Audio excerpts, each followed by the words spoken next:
Good morning, everybody. So excited to see all these wonderful faces this morning. It's the last day of this amazing event, so thank you all for being here.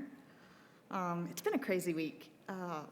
If I can just take a moment and have a personal moment. So a couple years ago, my husband and I sat down and we talked, and we realized that my mom was finally mature enough to have her first iPhone. We talked to her about the responsibility of it and, you know, what she needed, and she was really excited, so we got it for her. And for the first 6 months, it was nonstop.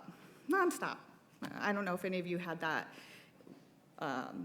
same kind of experience with your parents, but, you know, it started with whatchamacallit, the thingamajig, it's just not working, it can't find my face.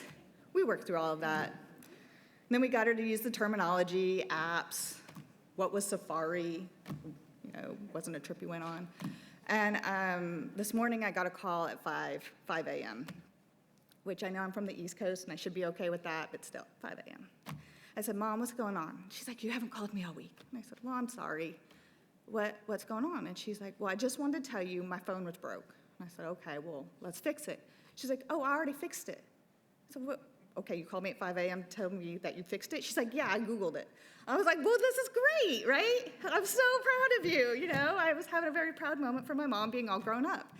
And I really realized how important it was to be self-reliant.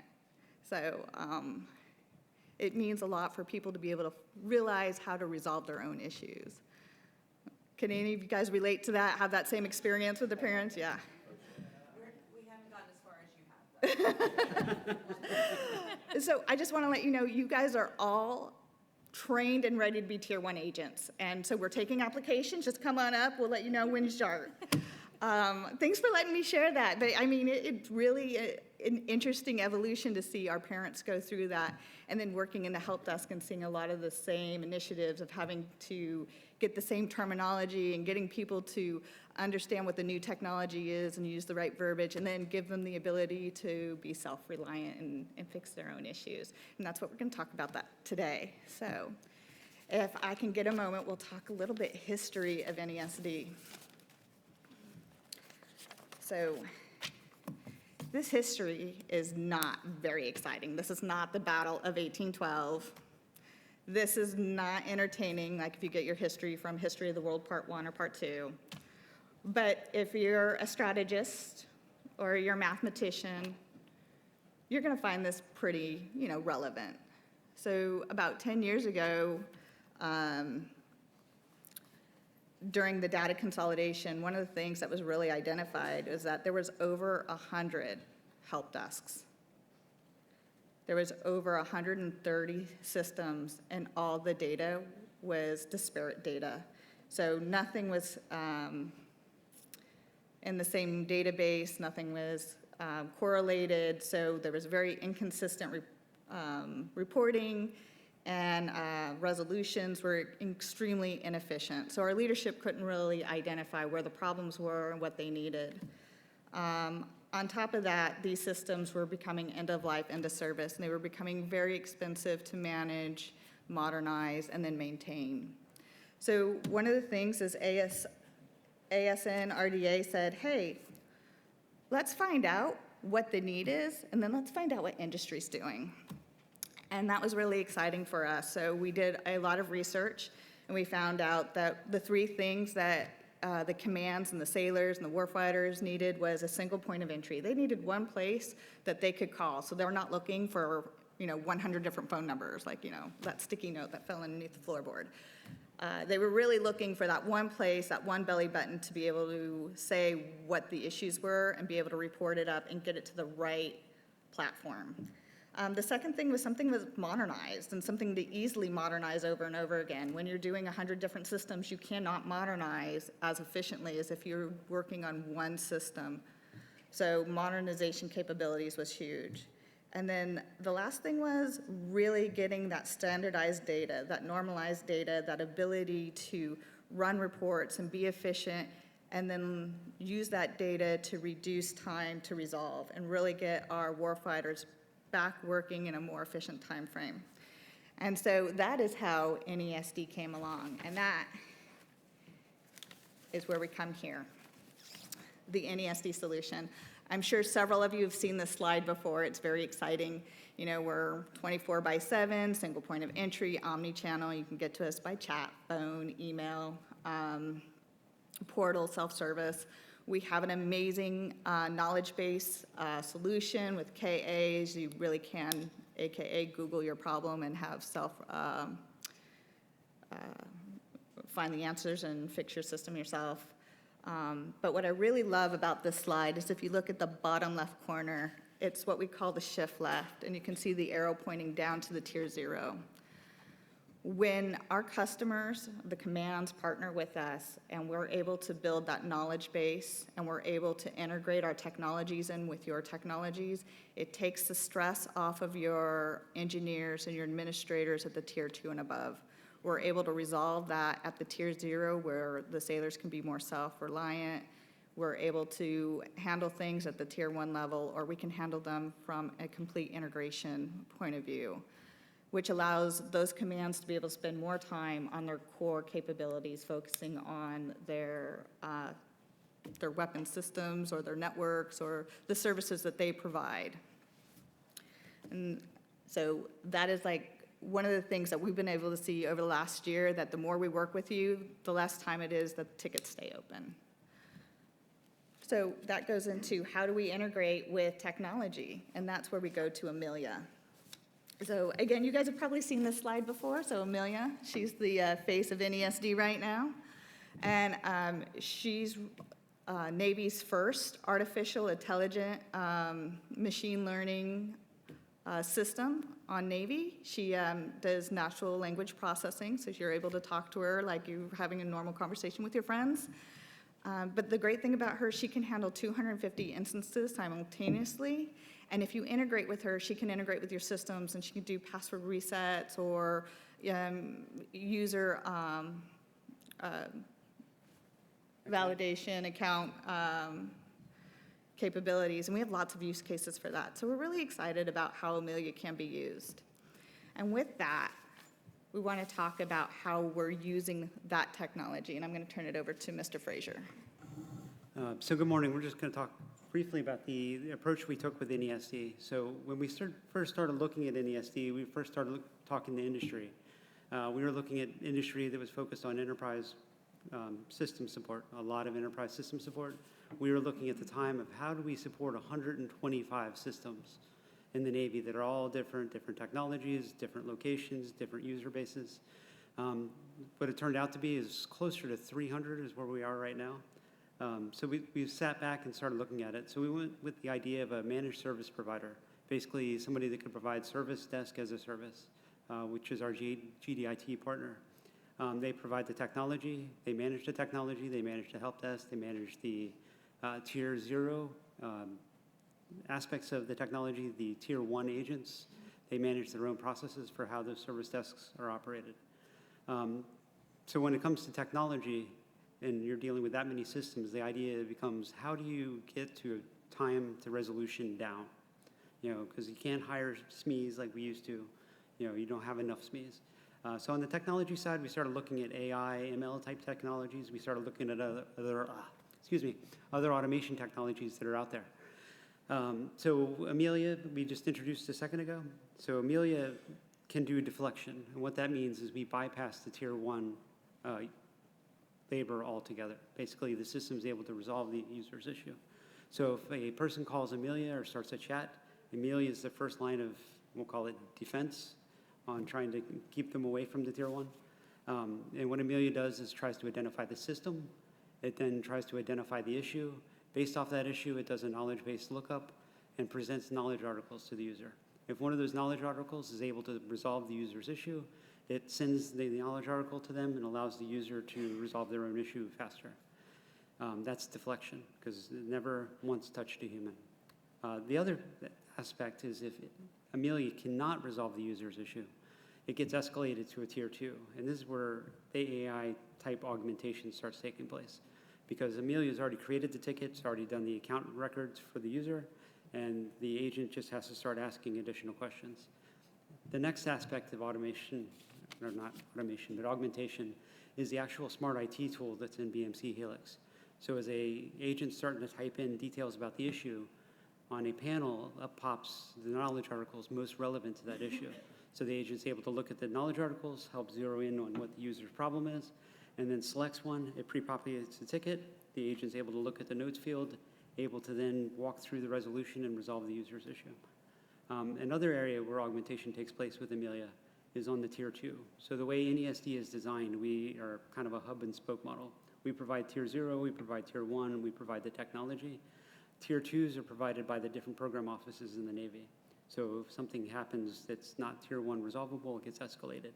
What Amelia can do and has done for numerous of our tier 2 users or tier 2 help desk is actually capture the relevant information from the user that would actually enable that tier 2 to resolve the issue faster than before it escalates. So that's the automation, that's the AI ML side example. On the automation side, Mel mentioned, we have a portal where you can look up knowledge articles. I think there's about 3,000 published. There's about 3,000 knowledge articles published right now. Some customers, like the Nautilus Edge device, we see probably about a 75% self-help attempts versus the number of tickets that actually enter in the system. So users are able to get in there and resolve their own issues without having to contact a help desk agent. Another area, another augmentation area is Helix can automatically ingest emails, turn them into tickets, show up in the work console for the agents.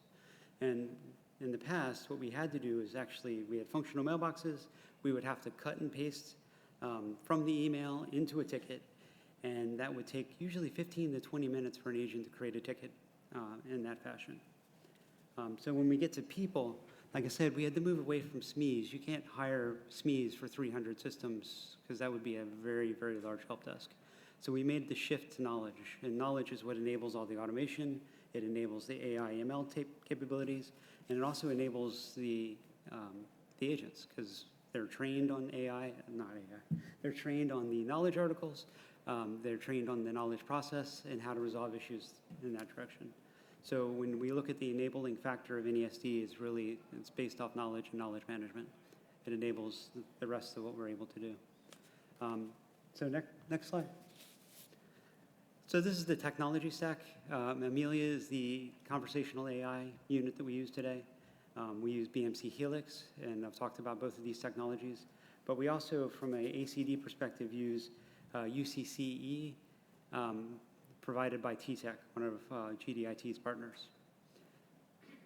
So this is the technology, and I think we're going to move on and We're going to do a demo with Mr. Brian Potts. So he's going to be able to show you how to create a ticket, how to manage a ticket, and then he's going to show you how to do some of the reporting from a command perspective of understanding your problems and issues, problem management, and then we'll go into questions. Thank you. And really, I do want to just kick things off and really showing off what that front face looks like. What we're looking at right here is the digital workplace. That is where that first line, that sailors, they go in, they're able to look at their tickets, manage their tickets, and again, as you have heard, search that knowledge base. So the first thing, obviously, what we're going to be looking to do is start to drive users to those solutions, to those, as Melissa indicated earlier, to the Google it yourself mindset. So one of the ones I do actually want to show at this top, any user has the capability to go in and search their issue. So example I'm going to use today is I have a 0359 error. So again, using that knowledge articles, it is going to look, search through all those 3,000 about articles, identify what is that problem. So I see this first one does seem to be that match, so I'm going to go ahead and click into that. And what we're going to see is we're going to see, again, working with those points of contact, with those subject matter experts, that they are, it really gives a click-by-click solution all the way to the end of the problem. So as you can see, it does include screenshots, highlights, anything to really drive home that sailor self-sufficiency and ensure that they have everything they need in order to resolve the issue. So we're going to go all the way down. One thing I do want to point out, every single one of our knowledge articles do have is they have a "Was this helpful?" button. So rather than submitting a ticket and getting that initial help, they do have that opportunity to provide feedback. As you can see with this article up here, we do have 5,088 people have found this helpful out of 5,095.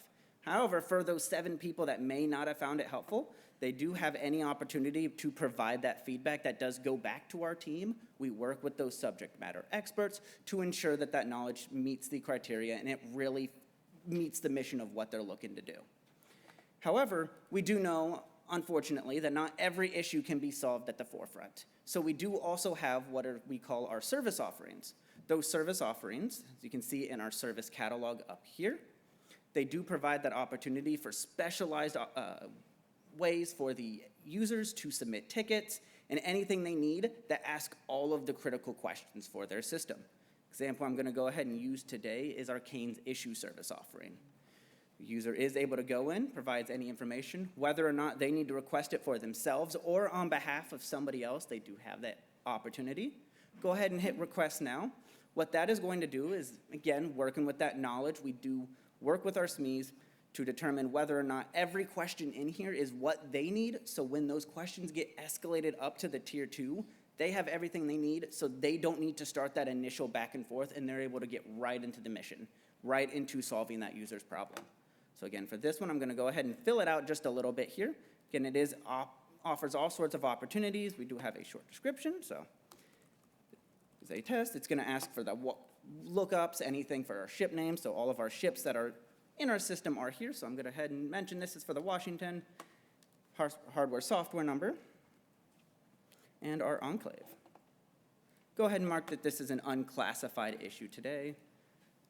None. And then for troubleshooting steps that were attempted, I turned it off and back on. That's all I've done.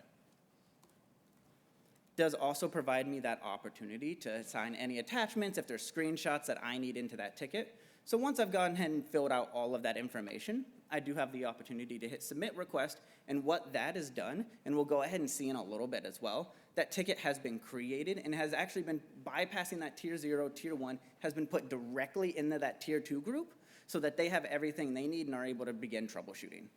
One thing that users can do as well is if they have submitted any of those tickets, they are able to see the actual status of that ticket. So I can see that this ticket has been marked in progress. Here's all of the information I provided, as well as any information about myself. I do, again, have that chance to add any comments. If there's some information I forgot, or I need to put any new attachments, new screenshots, or have that back and forth communication with the technician, I can do that all right here from the Digital Workplace tool. Now, do want to show a little bit more about, we do that again, that was our self-service. We do also have that phone and chat. For that chat that I do want to show for where users can kind of submit those tickets, we do have Amelia. So what we're going to see is on our Digital Workplace, right over here, we do have the opportunity to chat with an agent. And as John was indicating earlier, we do have that kick straight to our first line of defense, that is Amelia. So Amelia, she is chatting up a little bit. Do know the internet is around here, so just give it just a moment for her to kick into place. So we're going to go ahead and kick her right off here. See what she's got going on. It's never a good thing when she's sending me the triple dots. I never really like that for myself, so hoping she's not too mad at me today.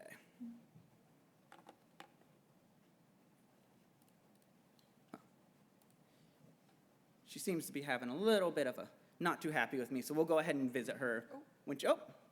Never mind, she seemed to have turned around. So there you go. So now what she has done is she has identified a little bit of what my record, so she is pulling my information, again, from my CAC. So she is looking for that information, making sure I validate it. Nope, I'm all good today, Amelia. Thank you, though. So what she is now doing is she's actually showing me all of my recently submitted tickets. So you can see I've got about 5 tickets I have recently submitted. She's showing me all of that information, giving me that opportunity. So for this one, what I am going to show off a little bit is I'm going to ask her that question, just how do I register for access in my RMI account? So again, with Amelia, you can chat to her just like you would chat with a normal person. So Amelia, how do I chat, or how do I register for RMI access? Go ahead and enter. So now that she has that, she's going to ask me if I have an existing ticket. I actually don't for this one today, Amelia. Thank you, though. So she is going to log a ticket for that issue. Now what she is doing on the back end, she is creating that ticket, and then she is, just like a Tier 1 agent, she is searching that knowledge base, trying to identify what is that best match. As you can see here, She did identify what she believes is to be that best match. Does give me that opportunity. I can look at it, register for RMI access. I'm going to go ahead, yes, that does present the description, that does fit my issue. So now what she is going to actually do is once she's done that, she is going to pull up that knowledge article. That knowledge article, again, just like we saw in the digital workplace, is going to walk me step by step to ensure I have everything I need. And rather than assuming it's fixed my issue, she does give me that opportunity to say, did this help? So again, as I have gone through, look at it, see everything that I need, I can indicate that this helped me or this did not. Now, if I were to have hit this didn't help my issue, she does then escalate that to a live tier 1 agent who can do that initial troubleshooting. And then what we look on the back end is what happened? Why did that not exactly resolve the issue and really kickstart that full process? However, this did match the article I needed, so I'm going to go ahead and mark that this did help my issue. So now what Amelia is doing is she is going ahead and closing that ticket. She is going to send me an email with a link to that knowledge article and then all of that information. So again, if I need to call back or I need any sort of additional information regarding this brief interaction, I have all of the ticket detail already ready. And actually, you know what, Amelia? I do actually have one more thing you can help me out with. So again, we do see on the right side, she did pull up that ticket that I just created, and that she does have that. I am able to review, open anything else about that ticket, but for today, I really do want to show a little bit more about her ability to augment and deflect some of those tickets. So what I'm going to show is I actually have a Canes issue. Canes issue. So again, what she's going to do, she's going to go ahead and ask again, if I have an existing ticket for that issue, I'm going to go ahead and hit no again. Then as she's going through that process, again, one ticket, creating a new ticket as this is a brand new issue. She's going to create that ticket, send me that link, and what she has done is using that knowledge article, she's reading the knowledge article and identifying what are those critical questions that need to be asked for when that ticket gets escalated. So I'm going to go ahead and fill out some information here. Again, as you kind of saw, very similar to our service offering. We want everything to feel similar. We want everything to be the same. So Amelia utilizing this knowledge article, just like our Tier 1 agents, are asking all the critical questions. I'm going to go ahead and answer those questions again one more time for Amelia. Hit no. She's going to pull up those questions. Oh, I've got 2 more questions I need to answer her today. So I did not do any troubleshooting.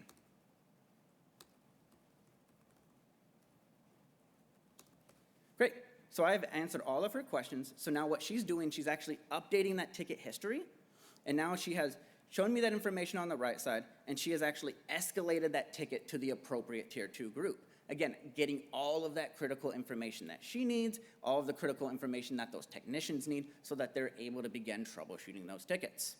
No, thanks, Amelia. I don't actually have any screenshots I'd like to attach today.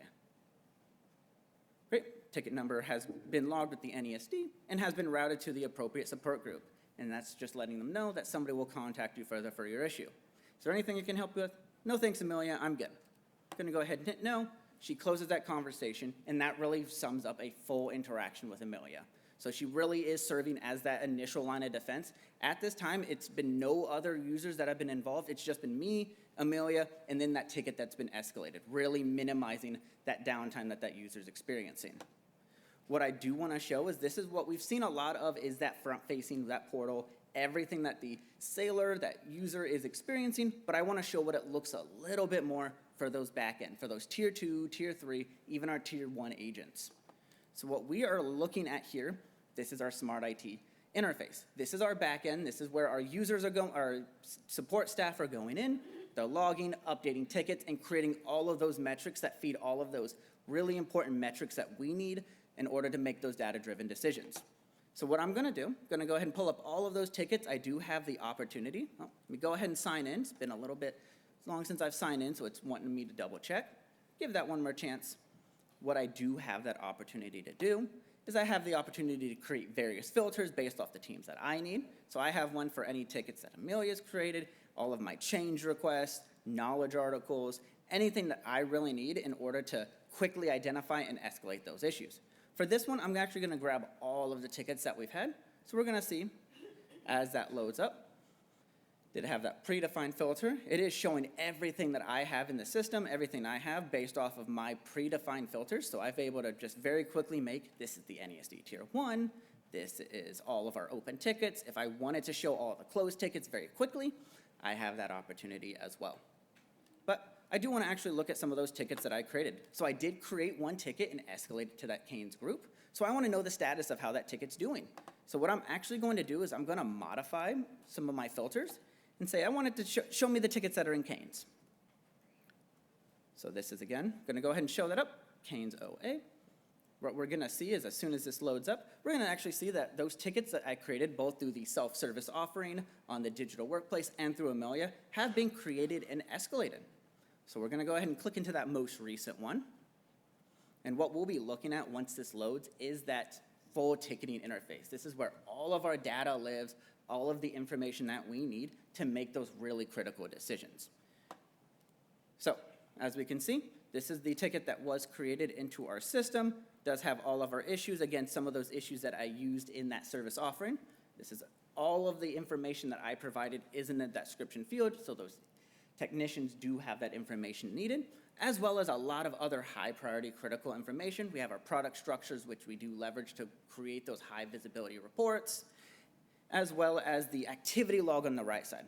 So this activity log is where that communication can not only occur between the end user that submitted the ticket and the technician, but also between technicians. So we do have that opportunity. Just type whatever I need here. If I need to send an attachment back to that end user, all I have to do is say, here is my note.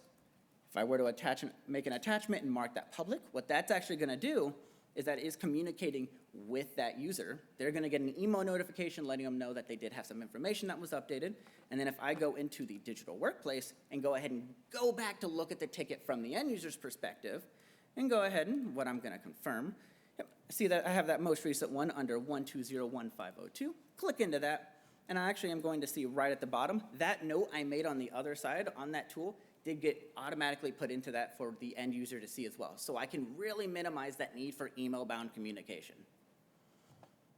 Additionally, with this, I do have that opportunity, if I need to actually send an email. We know not everyone wants to use new technologies. Users want to stick with what's comfortable. They want to use their email. So I do have that opportunity as well to simply email them. Again, I can search people that have attached to this ticket, or if I want to make it a bit more open, I can. So what I'm going to do is I'm just going to send an email out to that user as well and say, here's the status of your ticket. And I'm going to go ahead and mark that public as well, again, just to ensure what I put in here, what gets sent in that email, also gets put into that activity log as a public note. If I don't mark that, it stays internal. So if I have communications between my tier 2 and tier 3, don't necessarily want to see my end user see I have that opportunity to move back and forth. So I'm going to go ahead and hit send. And what that's do is that's going to send an email to that email and file. Now, what the beauty of this is technicians, they can stay in the tool.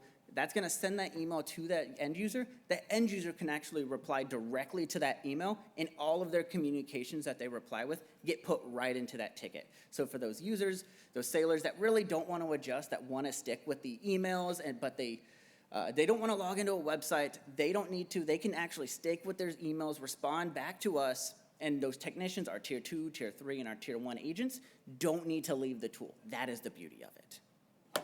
Some additional fields I want to point out is we saw a little bit more information. Sometimes there's more information that's needed, some more high visibility reportable metrics. So we do have that opportunity. Again, within our tool, we have what's called our additional attributes field. I'll show that one more time for us.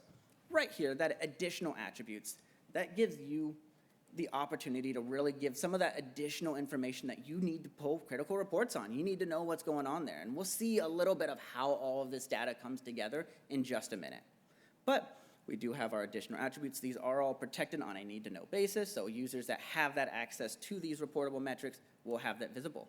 So we'll go ahead and give that a minute to load up for us. Go ahead and refresh that so we can pull up the ticket. Give it just one moment. Great, thank you so much. Go ahead and simply click on the additional attributes tab. What that's gonna do is that's gonna pull up all of those fields. So if I need to mark what command and vessel this is, I have the opportunity to put it in by whatever I need. So it's gonna show me everything I need. So if I need to mark that this ticket is for the Alabama, I can simply put all of that in, and all of the information on the Alabama is actually saved into the system. Can save that, and now that becomes a reportable metric that I can make my data-driven decisions and give those information to my leadership team on what they need. Additionally, not everything, if those tier 2 users need to create that ticket themselves, rather than having that tier 0, tier 1 create that ticket, we do know that there are chances that users need to create their own tickets. Technicians may just get somebody phone call that they need to put right into the tool. So they do have that opportunity as well. If I go right into the smart recorder, it does give me that chance. I can search by whatever I need to find that user's record. I'm gonna go ahead and use Brian Williamson. What that's gonna do is it's gonna search our people record database, look for the right one, present me with some options on who that could be. It's actually the first one that we've got today. So then what I'm gonna do after that is I'm actually gonna mark what his issue is. So I'm gonna go ahead and put all that in, and I'm gonna say he has an 0359 error. So now our smart IT tool is actually doing that search. What you'll see on the right side is that it's looking for anything that may potentially be related to that 059 error. I didn't specify what system it is, so it is just recommending it maybe. Showing me some relevant outages, some potential templates, but we're really seeing on that knowledge, it is going to recommend that knowledge, much like we saw in Digital Workplace and with Amelia. Both our tier 1 agents do have that opportunity as well to see this is the knowledge that was recommended. So I have the opportunity, I can click right there. It's gonna show me that knowledge article, give me the ability. It's gonna create that ticket. I can identify, is this what I'm looking for? Hit save to ticket. So once that has been saved, I can create that ticket, and I do also have the opportunity to create that ticket from scratch with that knowledge article attached using all of that information. So from a simple phone call or an email, anything that I need, do have that opportunity to look that up. Lastly, I do want to show a little bit about those reports that kind of generate in our system. All of this data is great, but really we want to see is what is this output? So what we see right here is we do have a button right here on our reports menu. Go ahead and we can click that. What that's going to do is that's going to pull up our smart reporting interface. So what we're going to see here is we do have the ability to create some dashboards as well as apply filters to all the reports in those dashboards. So all reports, they can all be compiled together. They can be exported into PDFs or PowerPoints, whatever you need to deliver up for your leadership. But we see all of those data points that we pulled out. We see on the right side those data, the command vessel tab that we saw, does all pull together as well as any cash rep counts, any of those critical information bits that you need, as well as aging tickets. Yes? Just to mention, this is sample data. Yes, this is sample data. So again, nothing we're seeing here. This is just all data shown just for the sake of this demonstration today, so just want to make sure everyone is aware of that as well. So again, what we can see is in here, we can see where these services are indicated. This is with how many are open, gives me that opportunity to quickly print that out. Now, one other thing, creating reports is not that complicated, but we also have that chance as well to go ahead and view any individual report. If I know I need to send a report every Monday at 8 a.m., I need to send it up to my leadership, I have that opportunity to simply create a repeatable broadcast, set up the frequency as much as I want. So I can say this one has no broadcast schedule, so I'm going to go ahead and create a new one today. Create new. Again, it does give me, it searches through the fields, but if I don't have anyone in particular, something that may not be in our system, we are able to send it to specific email boxes as well. So I'm going to go ahead and put that into my name. So if I need to get this report bright and early every Monday morning, I'm going to go ahead and put that in. I can set that subject to be whatever I like as well. And go ahead and get that ability to set those advanced settings. I want that, again, weekly. Do have that chance to make it weekly, quarterly, daily, hourly. I have some reports that I get sent to me every hour just to give me any information I need. So I'm going to set it for weekly on Monday morning at bright and early at 7 a.m. and go ahead and hit submit. So now that that's been set, this report's going to just start automatically sending it out. It's going to get that information that I need. I don't need to download a report. I don't need to format it. It's going to be in the exact format that you see on the screen here. So I know immediately I can see my chart, I can see the data at the bottom of that chart, and everything I need. Now, that does wrap up most of what I have for the demonstration, so I can hand it back to you. Excellent. So one of the things that I do want to bring about the reports is those are your reports.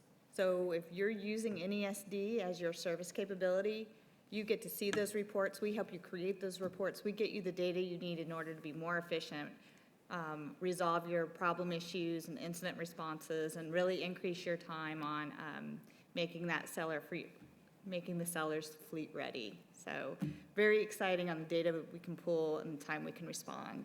So that was our demonstration today. That was a little bit of history of NESD. I want to thank GDIT and Jessica Ortiz for being here, and Brian Potts supporting this, as well as our partners with BMC and TTAC. So thanks for everybody being here, and if you have any questions, you can go up to the mic, or we'll be hanging around afterwards.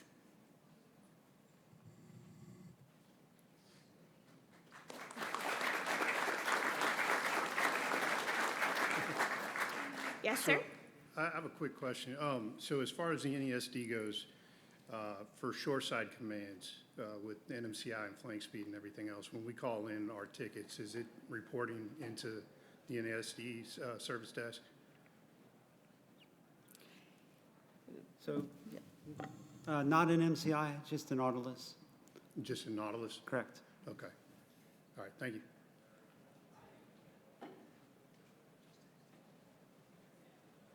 Sorry about that. Good morning, Bruce Udaka Gordon, Wick Atlantic. That demo you just showed, there were some critical pauses that always happen in a demo, but this happens in real life as well. What are we doing to improve the infrastructure? Because even a 1 second or 2 second pause can be the difference between a user actually asking in AI for help or giving up and calling a CIO to say, come fix my computer. So we're suffering bandwidth challenges here, but all this stuff runs on cloud infrastructure. So Amelia is running out of Wick Atlantic's CAP. BMC is running out of SaaS environment, AWS, and TTAC is running out of Rackspace. So everything's up in the cloud and scalable. Okay, thanks. So vendors from those companies, make your stuff faster. I will add that the recommended low bandwidth solution would be to utilize the digital workplace, the self-service portal. That has been tested afloat and does provide the best service, I would say, aside from email. There's certainly advantages to being able to use those service offerings to ensure that you get critical questions answered so we can automatically escalate the ticket up to the correct technical group. But that is the recommended low bandwidth solution as well.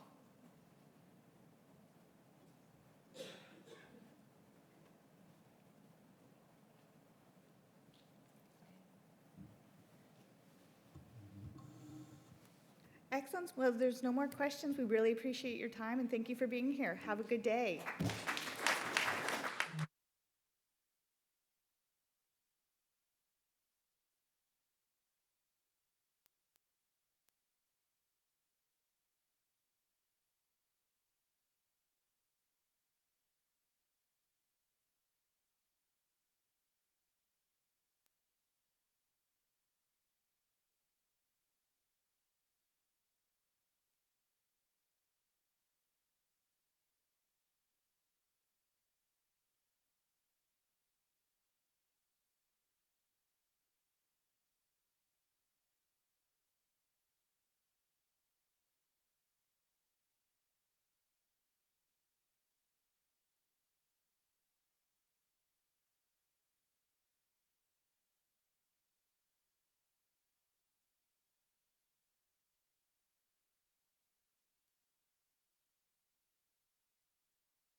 in GovCloud, both by optimizing the use of existing systems and tools and by integrating with emerging technologies that enable us to go fast.